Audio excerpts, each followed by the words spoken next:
Hey guys, we are here with the end of module review for module 5, and we're actually going to do 2 days of review. So I have one review with me here today, and you're going to do two of these basically.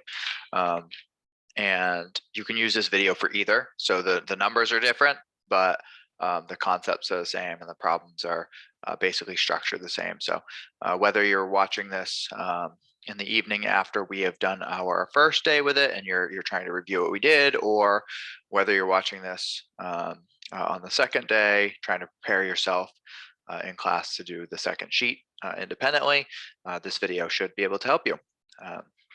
So let's get started.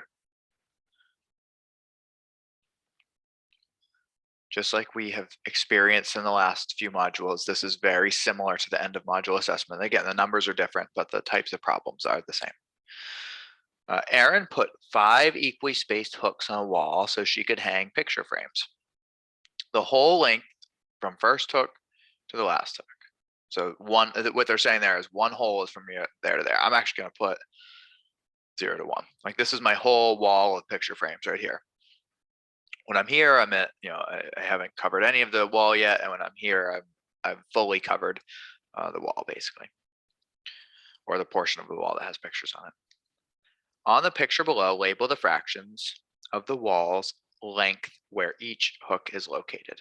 So here's the thing. There's 5 equally spaced hooks, like 1, 2, 3, 4, 5, but the first one is not, like, it's 0 over something. We got to figure out what that is. And the way we figure that out is we look at the spaces. So the number of spaces between the 0 and the 1, that's the denominator. So 1, 2, 3, 4. There are 4 spaces. So this is fourths. I'm working in fourths here. And right here, I'm 0/4 of the way through the line.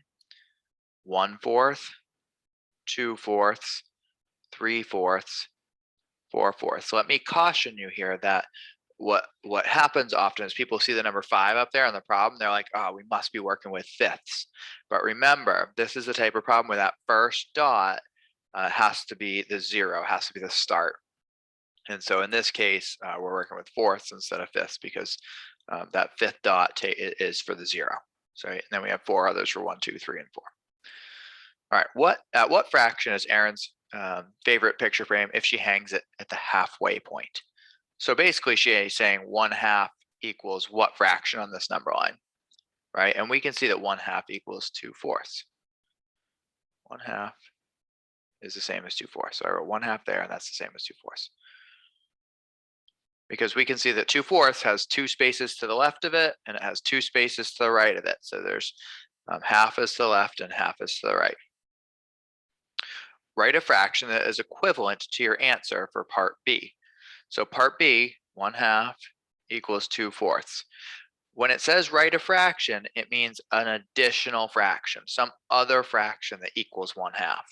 And so you could come up with any number of fractions that equal 1/2. I would recommend doing something where you multiply the top and the bottom by the same number. I'll do 3.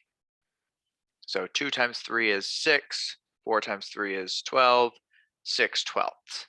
Again, multiplying a numerator and a denominator by the same number is going to result in an equivalent fraction. So that's always the step to take if you're looking for an equivalent fraction. Multiply the numerator and the denominator by the same number.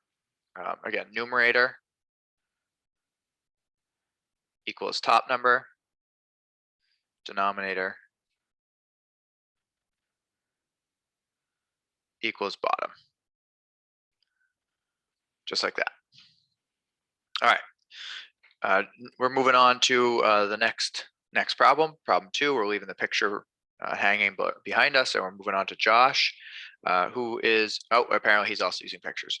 Josh used the picture below to show his son how to find the fraction equal to 3/4.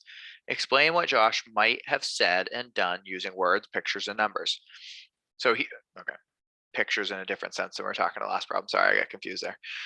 He's going to use this and say, this is 3/4, but I can transform this picture somehow. I can do something to this picture to show an equivalent fraction. The thing that I would do, the most simple, is I would go halfway through it, and I would do that. And I would say 3/4, right? If we ignore the line I just drew horizontally through the middle here, 3/4 is the same as 1, 2, 3, 4, 5, 6 over 8. 3/4 is 6/8. So you could say he could split each square in half to double the number of squares.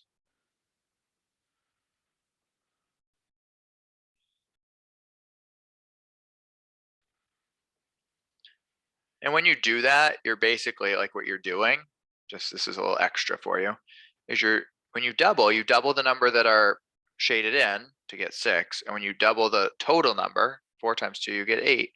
So right, you're multiplying the top and the top and the bottom, numerator and denominator, both by the same number. All right, let's move on.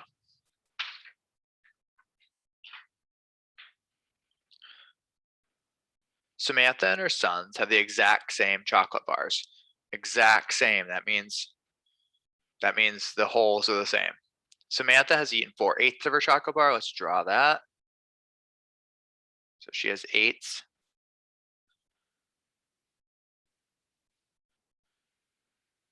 So she's eaten 4/8. 1, 2, 3, 4. This is Samantha.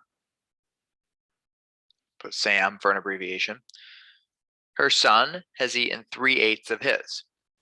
Who has eaten more?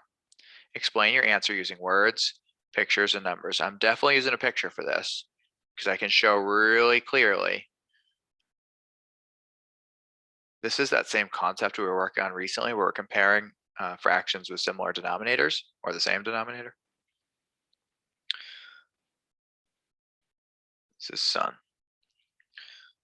Well, we can see that Samantha is eating more.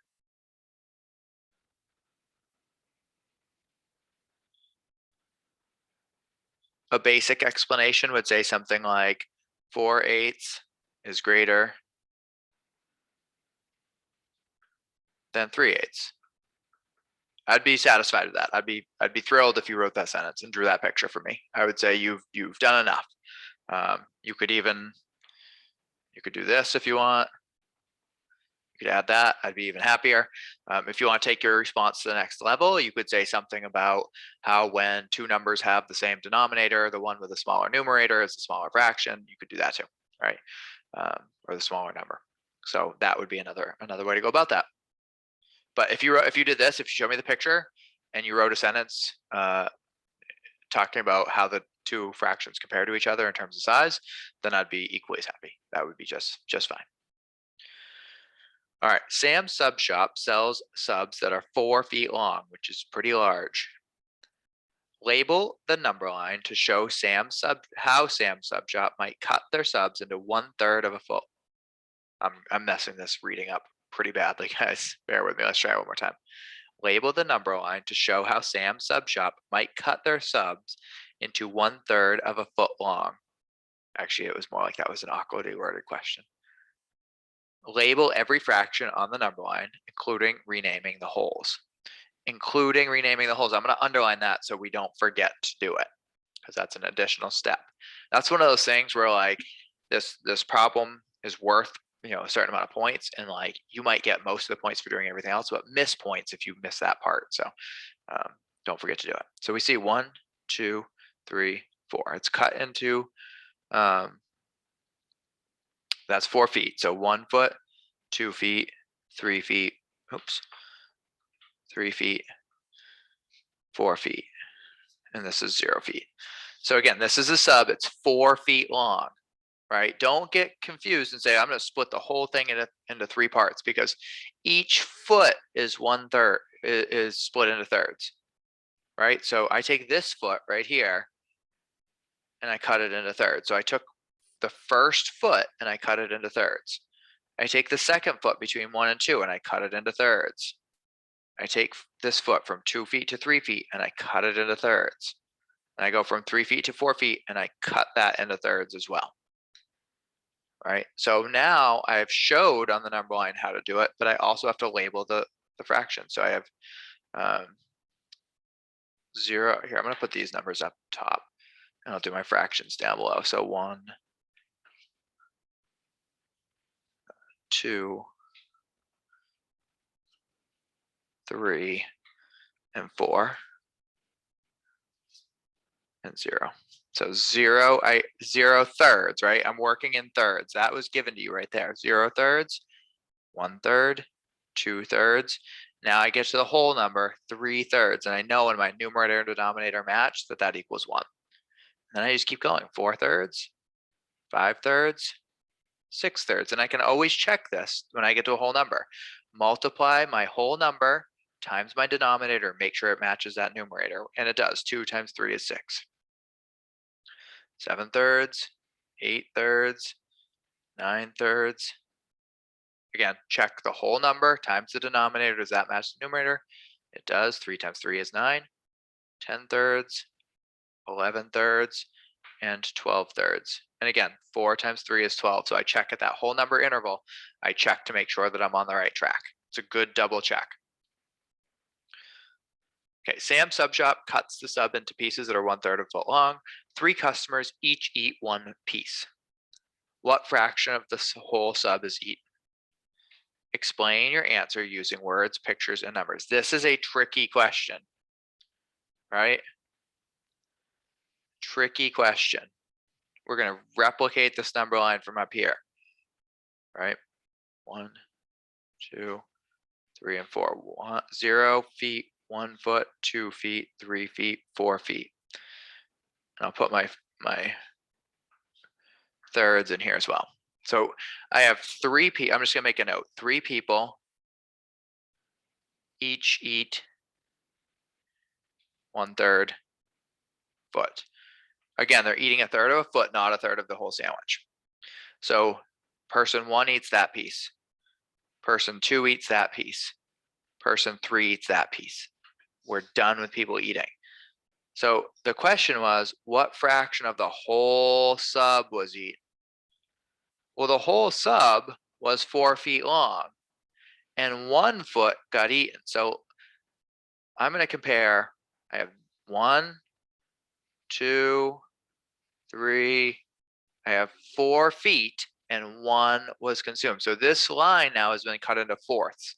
I have 1 foot, 2 feet, 3 feet, 4 feet. I have 4 feet within this number line, 4 sections. So of the whole sandwich, 1/4 was eaten. 1 out of 4 feet was eaten. 1/4 was eaten, right? So I needed to cut it in a third so I could show what was eaten. But then at that point, then I look at this number line in fourths, right? Like I could actually color code it here for you, right? We have 1, that's a foot, and that's the foot that was all consumed. That's a foot. That's a foot. And this last one's a foot, right? And so you can see that this one right here with the X's through it is 1 colored section out of a total of 4 colored section, and that's what was eaten. All right, last problem here. One customer says that 1/3 is the same as 2/6. Do you agree? Why or why not? Use words, pictures, and number lines to explain your answer. So the question is 1/3 equal 2/6? And there's multiple ways to show this. I'm going to show you 2 right now. So the first way is you could draw some sort of diagram. So this is showing 2/6. I'm going to draw the same hole. Again, that's important to have the same hole. And I'm just going to draw thirds this time. And that shows that 1/3 and 2/6 are the same. Actually, I'm going to show you 3 ways. I could say 1/3 time and multiply the top by 2 and the bottom by 2, multiplying both numerator and denominator by the same thing, equals 2/6. So that shows another way. Or I could draw a number line. This is going to be really tiny number line here. So 1/3 is there. 1/3, 2/3, 3/3. The thirds are at these bigger lines here. The 6th are at the smaller ones. And I could write 1, 6, 2, 6, 3, 6, 4, 6, 5, 6, 6, 6. And you can see that 2, 6 and 1/3 are, oh, that's really tiny on your screen, huh? 2, 6 and 1/3 do occupy the same spot. I'll circle them for you there. 2/3 and 1/6 both take up the same spot right there. So that shows that they are equivalent fractions and they fall on the same exact spot on the number line. All right, that was a quick review of the basics of what we've learned this module. Of course, there are other things that weren't covered on there, but this is sort of the most important stuff, the most covered concepts, the things that we spent the most time working on. So make sure to watch this and give these, we're going to do 2 again, give these 2 review activities a try. And then after we've had a chance to practice with both of those, we will take a end of module assessment. And as you know, that will take 2 days, where the first day you will work on it independently and I will score it. And the second day you will get it back and you'll have a chance to correct any errors that you may have made.